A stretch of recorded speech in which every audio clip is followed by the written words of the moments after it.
News Kannada ವಾಹಿನಿಗೆ ಸ್ವಾಗತ. ಪಶ್ಚಿಮ ಘಟ್ಟಗಳ ಪ್ರದೇಶದಲ್ಲಿ ನಿರಂತರವಾಗಿ ಸುರಿತಾ ಇರುವ ಮಳೆಯಿಂದಾಗಿ ಪ್ರವಾಹ ಪರಿಸ್ಥಿತಿ ಭೀತಿಯಲ್ಲಿ ಇರುವ ಖಾನಾಪುರ ತಾಲೂಕಿನ ಮಲಪ್ರಭಾ ಬ್ರಿಡ್ಜ್ ಮತ್ತು ರೂಮೆವಾಡಿ ಬ್ಯಾರೇಜ್ಗೆ ಮಹಿಳಾ ಮತ್ತು ಮಕ್ಕಳ ಅಭಿವೃದ್ಧಿ ಇಲಾಖೆ ಸಚಿವೆ ಲಕ್ಷ್ಮೀ ಹೆಬ್ಬಾಳ್ಕರ್ ಭೇಟಿ ನೀಡಿ ಪರಿಶೀಲಿಸಿದ್ದಾರೆ. ಪ್ರವಾಹದಿಂದ ಹಾನಿಯಾಗಿರುವ ಮನೆ, ಬೆಳೆ ಹಾಗೂ ಬ್ರಿಡ್ಜ್ಗಳ ಕುರಿತು ಅಧಿಕಾರಿಗಳಿಂದ ಮಾಹಿತಿ ಪಡೆದ ಲಕ್ಷ್ಮೀ ಹೆಬ್ಬಾಳ್ಕರ್ ಸಂತ್ರಸ್ತರಿಗೆ ಧೈರ್ಯ ತುಂಬಿದ್ದಾರೆ. ಬಳಿಕ ಮಾಧ್ಯಮಗಳ ಜೊತೆಗೆ ಮಾತನಾಡಿ, ಖಾನಾಪುರ ತಾಲೂಕಿನ ಪಶ್ಚಿಮ ಘಟ್ಟಗಳ ಪ್ರದೇಶದಲ್ಲಿ ಇರುವ ಗುಡ್ಡದ ಮಧ್ಯದಲ್ಲಿ ಇರುವ ಗ್ರಾಮಗಳಿಗೆ ಮೂಲ ಸೌಕರ್ಯವನ್ನ ಒದಗಿಸುವುದೇ ನಮ್ಮ ಉದ್ದೇಶ. ಮುಂದಿನ ದಿನದಲ್ಲಿ ಮಳೆಯಿಂದ ಜೀವ ಹಾನಿಯಾಗದಂತೆ ಕ್ರಮ ಕೈಗೊಳ್ಳಲಾಗಿದೆ. ಅರಣ್ಯ ಇಲಾಖೆ ಕಠಿಣ ನಿಲುವುಗಳಿಂದ ಕೆಲ ಸಮಸ್ಯೆಗಳಿಗೆ ಪರಿಹಾರ ಒದಗಿಸಿಕೊಡಲು ಸಾಧ್ಯವಾಗ್ತಾ ಇಲ್ಲ ಎಂದರು. ಮನೆ ಬಿದ್ದ ತಕ್ಷಣ 1.20 ಲಕ್ಷ ರೂಪಾಯಿ ಹಣ ಜೊತೆಗೆ ರಾಜೀವ್ ಗಾಂಧಿ ವಸತಿ ಯೋಜನೆ ಅಡಿ ಮನೆ ನಿರ್ಮಾಣಕ್ಕೆ 1.80 ಲಕ್ಷ ಹಣ ನೀಡಲಾಗ್ತಾ ಇದ್ದು, ಭಾಗಶಃ ಬಿದ್ದ ಮನೆಗೆ ನೀಡಲಾಗ್ತಾ ಇರುವ ಮೊತ್ತವನ್ನ 10,000 ರೂಪಾಯಿಯಿಂದ 50,000 ರೂಪಾಯಿಗೆ ಏರಿಸುವ ಪ್ರಸ್ತಾವನೆಯನ್ನ ಹಣಕಾಸು ಇಲಾಖೆಗೆ ಕಳುಹಿಸಿಕೊಡಲಾಗಿದೆ ಎಂದು ಸಚಿವೆ ಲಕ್ಷ್ಮೀ ಹೆಬ್ಬಾಳ್ಕರ್ ತಿಳಿಸಿದ್ದಾರೆ. ಮಳೆಗಾಲದ ವೇಳೆ ಬೆಳಗಾವಿ ಗೋವಾ ನಡುವಿನ ಮುಖ್ಯ ರಸ್ತೆ ಜಾಮ್ ಆಗ್ತಾ ಇದ್ದು, ಶೀಘ್ರವೇ ಗೋವಾ ಮುಖ್ಯ ರಸ್ತೆ ದುರಸ್ತಿ ಕಾರ್ಯ ಪೂರ್ಣಗೊಳ್ಳಲಿದ್ದು 100 ಕೋಟಿ ವೆಚ್ಚದಲ್ಲಿ ಹಟ್ಟಿಹೊಳಿ ಬ್ರಿಡ್ಜ್ ನಿರ್ಮಾಣವಾಗಲಿದೆ ಎಂದು ಲಕ್ಷ್ಮೀ ಹೆಬ್ಬಾಳ್ಕರ್ ಹೇಳಿದ್ದಾರೆ. ವಾಲ್ಮೀಕಿ ಮೋಡ ಹಗರಣ ಖಂಡಿಸಿ ಬಿಜೆಪಿ ಪಾದಯಾತ್ರೆ ವಿಚಾರಕ್ಕೆ ರಮೇಶ್ ಜಾರಕಿಹೊಳಿ ಹೇಳಿಕೆಗೆ ಟಾಂಗ್ ಕೊಟ್ಟ ಲಕ್ಷ್ಮೀ ಹೆಬ್ಬಾಳ್ಕರ್, ಮಳೆಯಾಗ್ತಾ ಇದೆ, ಒಳ್ಳೆಯ ಶೂಸ್, ರೈನ್ ಕೋಟ್ ಧರಿಸಿ ಪಾದಯಾತ್ರೆ ಮಾಡಿದ್ರೆ ಆರೋಗ್ಯಕ್ಕೆ ಒಳ್ಳೆಯದು ಎಂದ ಅವರು, ಪಕ್ಕದಲ್ಲಿ ಇದ್ದ ಖಾನಾಪುರ ಬಿಜೆಪಿ ಶಾಸಕ ವಿಠಲ್ ಹಲ್ಗೇಕರ್, ಅಣ್ಣ ನೀವು ಜೊತೆಗೆ ಹೋಗಿ ಎಂದರು. ಇನ್ನು ಯತ್ನಾಳ್ ರಮೇಶ್ ಜಾರಕಿಹೊಳಿ ಕೂಡಲ ಸಂಗಮದಿಂದ ಬಳ್ಳಾರಿ ಪಾದಯಾತ್ರೆ ವಿಚಾರಕ್ಕೆ ಬಹಳ ಸಂತೋಷ. ಪಾದಯಾತ್ರೆ ಮಾಡೋರಿಗೆ ಅಭಿನಂದನೆ ಸಲ್ಲಿಸ್ತೀನಿ. ನಾವು ಪಾದಯಾತ್ರೆ ಮಾಡಿದ್ವಿ, ಅವರು ಪಾದಯಾತ್ರೆ ಮಾಡಲಿ ಅಂತ ಲಕ್ಷ್ಮೀ ಹೆಬ್ಬಾಳ್ಕರ್ ಹೇಳಿದ್ದಾರೆ. ಹಿರೇಹಟ್ಟಿಹೊಳಿ ಗ್ರಾಮದಲ್ಲಿ ಮಳೆಯಿಂದ ಮನೆ ಬಿದ್ದ ವೃದ್ಧೆ ಅಕ್ಕವ್ವ ಸನ್ನಿಧಿ ಮನೆಗೆ ಬೇಡಿ ಕೊಟ್ಟಿದ್ದ ವೇಳೆ ಮನೆ ಸಂಪೂರ್ಣ ಕುಸಿದಿದ್ರೂ ಭಾಗಶಃ ಕುಸಿದ ಎಂದು ವರದಿ ನೀಡಿದ ಇಂಜಿನಿಯರ್ಗೆ ಸಚಿವೆ ಲಕ್ಷ್ಮೀ ಹೆಬ್ಬಾಳ್ಕರ್ ತರಾಟೆಗೆ ತೆಗೆದುಕೊಂಡಿದ್ದಾರೆ. ಸರ್ಕಾರ ಹಣ ಕೊಡಲು ಸಿದ್ಧವಿರುವಾಗ ನೀವ್ಯಾಕೆ ನಿರ್ಲಕ್ಷ್ಯ ಮಾಡ್ತೀರಿ? ನಿಮ್ಮಿಂದ ಸರ್ಕಾರಕ್ಕೆ ಕೆಟ್ಟ ಹೆಸರು ಬರುತ್ತೆ. ನಿಮಗೆ 10,000 ಹಣ ಕೊಡ್ತೀವಿ, ಈ ಮನೆಯಲ್ಲಿ ಇರ್ತೀಯಾ? ಮತ್ತೊಮ್ಮೆ ರೆಡಿ ಮಾಡಿ ವರದಿ ನೀಡುವಂತೆ ಖಾನಾಪುರ ತಹಶೀಲ್ದಾರ್ಗೆ ಸೂಚನೆ ಕೊಟ್ಟಿದ್ದಾರೆ. ಹೌದು, ಯಾಕಂದ್ರೆ 5 ಊರಿನ ಸಂಪರ್ಕವನ್ನ ಕಡಿತ ಆಗಿದೆ. 5 ಊರು ಸಂಪರ್ಕ ಕಡಿತ, ಯಾಕಂದರೆ ಈ ಊರಿನ ಹೊಲಗದ್ದೆಗಳು ಆ ಊರಿನಲ್ಲಿದ್ದಾವೆ, ಆ ಊರಿನ ಹೊಲಗದ್ದೆಗಳು ಈ ಕಡೆ ಇದ್ದಾವೆ. ಎವ್ರಿ ಡೇ ಓಡಾಡುವಂಥ ಈ ಒಂದು ಸೇತುವೆ ಇವತ್ತು ಮುಳುಗಡೆ ಆಗಿರೋದ್ರಿಂದ, 10 ದಿನದಿಂದ ಮುಳುಗಡೆ ಆಗಿರೋದ್ರಿಂದ ಬಹಳಷ್ಟು ತೊಂದರೆ ಆಗಿದೆ. ಮೇಡಮ್, ಈ ಮಲಪ್ರಭಾ ನದಿಯಿಂದ ಜಲಾಶಯದಿಂದ ಒಂದಷ್ಟು ಜನ ನೀರು ಬಿಡುಗಡೆ ಮಾಡಿ ಅಂತಾರೆ, ಒಂದಷ್ಟು ಜನ ಬೇಡ ಅಂತಾರೆ.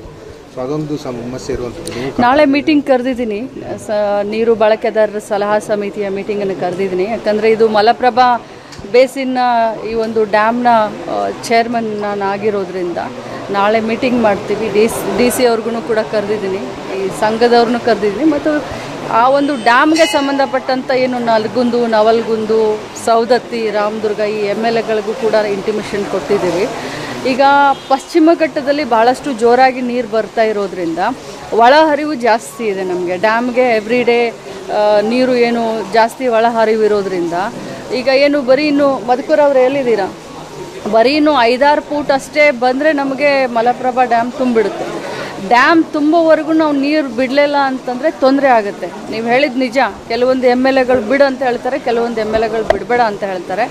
ಬಟ್ ನಾವು ಫುಲ್ ಕಂಪ್ಲೀಟ್ ಆದಮೇಲೆ ಒಮ್ಮೆನೇ ಇಲ್ಲಿ 20,000 ಕ್ಯೂಸೆಕ್ಸ್ ಒಮ್ಮೆಲೇ ಬಂದುಬಿಟ್ಟಂಗೆ 19th ಆ ರೀತಿ ಆಗಿತ್ತು. ಒಮ್ಮೆ ರಾಮದುರ್ಗ ಕಂಪ್ಲೀಟ್ ಮುಳುಗಿ ಹೋಗಿತ್ತು. ಸೊ ಹೀಗಾಗಿ ನಾವು ಎವ್ರಿ ಡೇ ಬಿಡಲಿಕ್ಕೆ ನಾವು ಪ್ರಯತ್ನ ಮಾಡ್ತಾಯಿದ್ವಿ. ಆದರೂ ಕೋಡ್ರೆಡ್ಡಿಯವರು ಹಾಗೆ ಹೇಳಿದ್ರು, ಬಟ್ ಒಂದು ಫ್ಲಡ್ ಬರುತ್ತೆ ಅನ್ನುವಂಥ ಒಂದು ಮುಂದಾಲೋಚನೆಯನ್ನು ಇಟ್ಕೊಂಡು ಎವ್ರಿ ಡೇ 1,000-2,000 ಕ್ಯೂಸೆಕ್ಸನ್ನು ನಾವು ಬಿಡ್ತಾ ಇದ್ವಿ. ನೀವು ಮನೆ ಬಿದ್ದ ಕೆಲವೊಂದು ಕಡೆ ವಿಸಿಟ್ ಮಾಡಿದ್ರೆ ಇಂಜಿನಿಯರ್ಗಳು ವಾಸ್ತವ ವರದಿಯನ್ನು ಕೊಡ್ತಾ ಇಲ್ಲ ಅನ್ನೋದೊಂದು ಆರೋಪ.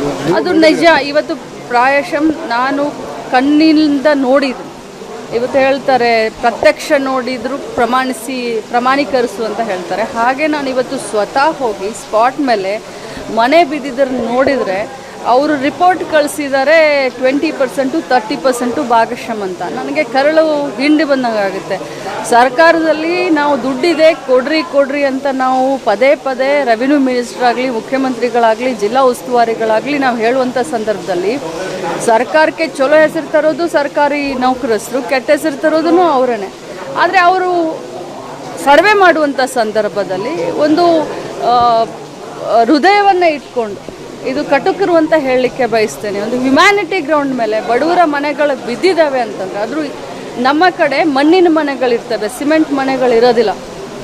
ಅದನ್ನು ನಾನು ಕಣ್ಣೀರಲ್ಲಿ ನೋಡಿದೆ ಇವತ್ತು. ಗಾಡಿಕೊಪ್ಪ ಗ್ರಾಮದಲ್ಲಿ, ಹಿರೇಟುಳಿ ಗ್ರಾಮದಲ್ಲಿ 2 ಮನೆಗಳು ಸಂಪೂರ್ಣವಾಗಿ ನೆಲಸಮ ಆದರೂ ಕೂಡ 30% 40% ಅಂತ PRD ಒಬ್ಬ ಇಂಜಿನಿಯರ್ ಹಾಕಿದ್ದಾನೆ. ಒಂದು ಕ್ಲಾಸ್ ತೊಗೊಂಡಿದ್ದೀನಿ. ಸಂಪೂರ್ಣವಾಗಿ ಮನೆ ಬಿದ್ದಿದೆ ಅಂತ ರಿಪೋರ್ಟ್ ಮಾಡಲಿಕ್ಕೆ ನಾನು ಸೂಚನೆ ಮತ್ತೊಂದೆಡೆ ಇಂಜಿನಿಯರ್ಗಳು ಮೇಡಮ್ ವಿಳಂಬ ಮಾಡ್ತಾರೆ. ಅಂದರೆ ಅವರು ರಿಪೋರ್ಟ್ ಕೊಟ್ಟ ಮೇಲೇ ಅದು ಸರ್ಕಾರಕ್ಕೆ ಹೋಗೋದು, ಆದರೆ ಬರೋದೇ ಇಲ್ಲ ಅನ್ನೋ ಒಂದು ಆರೋಪ. ಇಲ್ಲ, ಬಿಸಿಯನ್ನು ಮುಟ್ಟಿಸ್ತೀವಿ. ಯಾಕಂತಂದರೆ ಇಂಜಿನಿಯರ್ಗಳು ಇಂಟ್ರೆಸ್ಟ್ ತೊಗೊಳ್ಬೇಕಾಗತ್ತೆ. ಈ ಒಂದು ಸಂದರ್ಭದಲ್ಲಿ, ಫ್ಲಡ್ ಬರುವಂಥ ಸಂದರ್ಭದಲ್ಲಿ, ಇಷ್ಟೊಂದು ಹೆವಿ ರೇನ್ಫಾಲ್ ಆಗುವಂಥ ಸಂದರ್ಭದಲ್ಲಿ 24/7 ಸರ್ಕಾರದ ಎಲ್ಲ ಮಷಿನರಿಗಳು ಜನರ ಸಹಾಯಕ್ಕೆ ನಾವು ಬರಬೇಕು. ಆ ಆದೇಶವನ್ನು ಮೇಲ್ಗಡೆಯಿಂದ ಕೆಳಗಡೆವರೆಗೂ ಎಲ್ಲರೂ ಪಾಲಿಸಬೇಕು ಅಂತ ಕಟ್ಟುನಿಟ್ಟಾಗಿ ಈಗಾಗಲೇ ಹೇಳಿದ್ದೀವಿ, ಇನ್ನೊಮ್ಮೆ ಹೇಳ್ತೀವಿ. ಈ ವೇಳೆ ಖಾನಾಪುರ ಶಾಸಕ ವಿಠಲ್ ಹಲಿಗೇಕರ್, ನೀರಾವರಿ ಮತ್ತು ಕಂದಾಯ ಇಲಾಖೆ, ನೀರಾವರಿ ಇಲಾಖೆ ಅಧಿಕಾರಿಗಳು ಸೇರಿ ಮತ್ತಿತರರು ಉಪಸ್ಥಿತರಿದ್ದರು.